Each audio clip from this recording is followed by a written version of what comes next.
নমস্কার বন্ধুরা, কেমন আছেন সবাই? আশা করছি খুবই ভালো আছেন। কুকিং মেহফিলের আরও একটা নতুন রেসিপিতে আপনাদের সকলকে স্বাগত জানাই। আজকেও হাজির হয়েছি খুবই মজাদার একটা রেসিপির সঙ্গে। আজকে বানিয়ে দেখাবো বেগুন দিয়ে রুই মাছ। আশা করছি আজকের রেসিপিটাও আপনাদের ভালো লাগবে। একটি পাত্রে আমি রুই মাছের পিসগুলোকে নিয়ে নিয়েছি।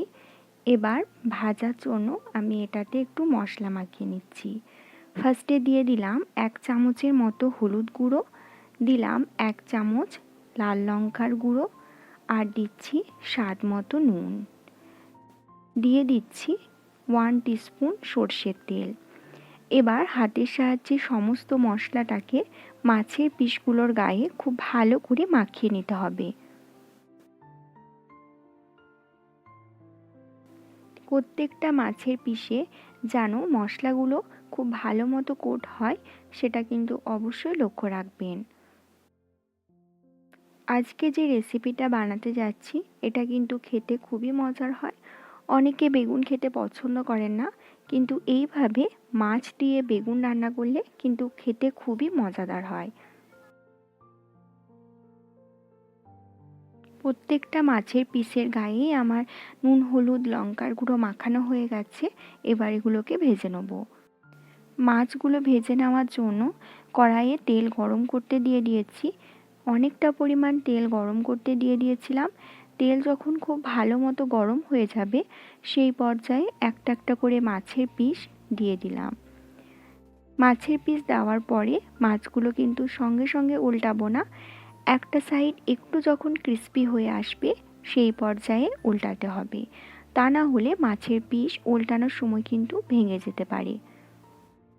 দেখুন, একটা সাইড 2 মিনিট ভেজে নেওয়ার পরে আমি আর একটা সাইড উল্টে দিলাম। দেখুন, এই সাইডটা একটু লালচে রং চলে এসছে। এবার এই উল্টো পিঠটাও আমি 2 মিনিটের মতো মিডিয়াম ফ্লেমে ভেজে নেব। মাছগুলো ভেজে নেওয়া হয়ে গেছে। খুব বেশি লাল লাল করে ভাজবো না, যেহেতু এটা আবার রান্না হবে। এবার মাছের পিসগুলোকে আমি তুলে নিচ্ছি। এই একই তেলে বাকি মাছের পিসগুলো আমি ভেজে নিচ্ছি। এখানে আমি অর্ধেক মাছের মাথাও ইউজ করেছি, আপনারা চাইলে মাছের মাথাটা স্কিপও করতে পারেন। এবার এই মাছের পিসগুলোকেও আমি 2 থেকে 3 মিনিটের জন্য মিডিয়াম ফ্লেমে ভেজে নিচ্ছি। দেখুন, একটা সাইড হয়ে গেছে, তারপরে আমি উল্টালাম। আপনারা কিন্তু মাছ ভাজার সময় এটা অবশ্যই মাথায় রাখবেন, একটা সাইড একটু লালচে রং চলে আসার পরে অন্য সাইডটা উল্টাবেন। মাছগুলো আমার ভেজে নেওয়া হয়ে গেছে। এবার এই পিসগুলোকেও আমি একটা পাত্রে তুলে রাখছি।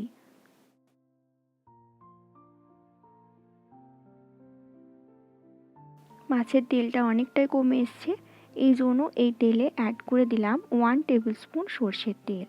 তেলটাকে ভালো করে গরম করে নিয়ে দিয়ে দিলাম বাটা মশলা।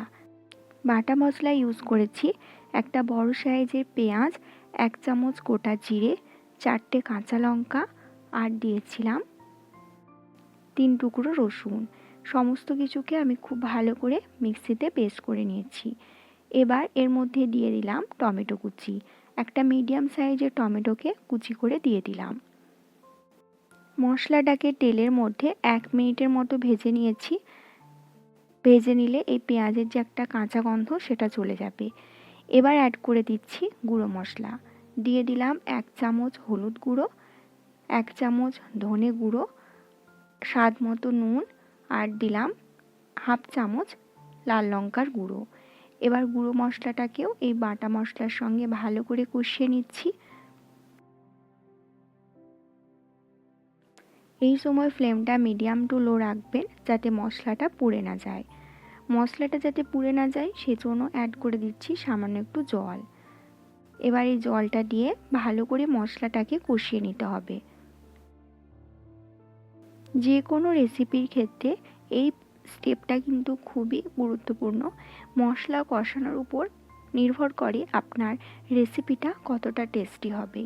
তাই এই পর্যায়ে কিন্তু ভালো করে মশলাটাকে কষিয়ে নিতে হবে। মশলা কষার উপর আপনার রান্নার কালারটাও কিন্তু নির্ভর করে।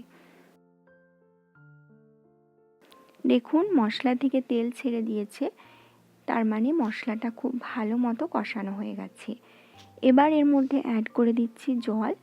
আপনারা ততটাই জল দেবেন যতটা আপনারা গ্রেভি পছন্দ করেন। আমি এখানে 1 কাপ জল দিয়ে নিলাম। এবার জলের সঙ্গে মশলাটাকে ভালো করে একবার মিশিয়ে নিচ্ছি। এবার জলটা ফুটতে দেবো। যতক্ষণ না ফুটবে ততক্ষণ কিন্তু এটাকে এইভাবেই রেখে দিতে হবে। দেখুন জল ফুটতে শুরু করে দিয়েছে। এবার এর মধ্যে দিয়ে দিচ্ছি কেটে রাখা বেগুন। বেগুনটাকে আমি একটু ডুমো ডুমো করে কেটেছি। বেগুন কিন্তু অবশ্যই একটু বড় সাইজের করে কাটবেন, না হলে বেগুন খুব তাড়াতাড়ি গলে যায়। এবার বেগুনের সঙ্গে ভালো করে মশলাটাকে একবার মিশিয়ে নিলাম। এবার ঢাকা দিয়ে এটাকে সেদ্ধ হতে দেবো। দেখুন বেগুন কিন্তু আমার প্রায় 70% কুক হয়ে গেছে। বেগুনটাকে আরও 2 মিনিটের জন্য মিডিয়াম ফ্লেমে সেদ্ধ করে নিচ্ছি। মাঝে একবার ভালো করে নেড়ে ছেড়ে দিলাম।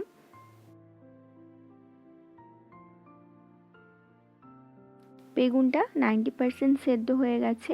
এই পর্যায়ে মাছের পিসগুলোকে আমি অ্যাড করে দিচ্ছি। ভেজে রাখা মাছের পিসগুলো এই গ্রেভির মধ্যে দিয়ে দিলাম।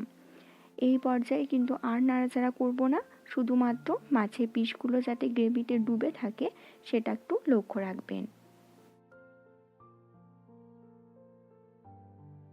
এই পর্যায়ে কিন্তু আর নাড়াচাড়া করা যাবে না, তাহলে বেগুনটা গলে যাবে। এবার এইভাবেই আমি এটাকে 5 মিনিটের মতো ফুটতে দেবো। আজকের রেসিপি একদম তৈরি হয়ে গেছে। ফ্লেমটাকে অফ করে ঢাকা দিয়ে দিচ্ছি। ঢাকা দিয়ে একটু দমে রাখলে কালারটা একদম চেঞ্জ হয়ে যায়। দেখুন কতটা সুন্দর কালার এসছে, একদম পুরো লাল লাল। তৈরি হয়ে গেল আমার আজকের রেসিপি বেগুন দিয়ে রুই মাছ। আশা করছি আজকের রেসিপিটাও আপনাদের অন্যান্য দিনের মতোই ভালো লেগেছে। ভালো লাগলে অবশ্যই লাইক করবেন, আপনার প্রিয়জনের সঙ্গে শেয়ার করবেন, আর একবার হলেও বাড়িতে এই রেসিপিটা ট্রাই করবেন এবং আমাকে কমেন্ট করতে ভুলবেন না কেমন হয়েছে। আর অবশ্যই চ্যানেলটিকে সাবস্ক্রাইব করে দেবেন।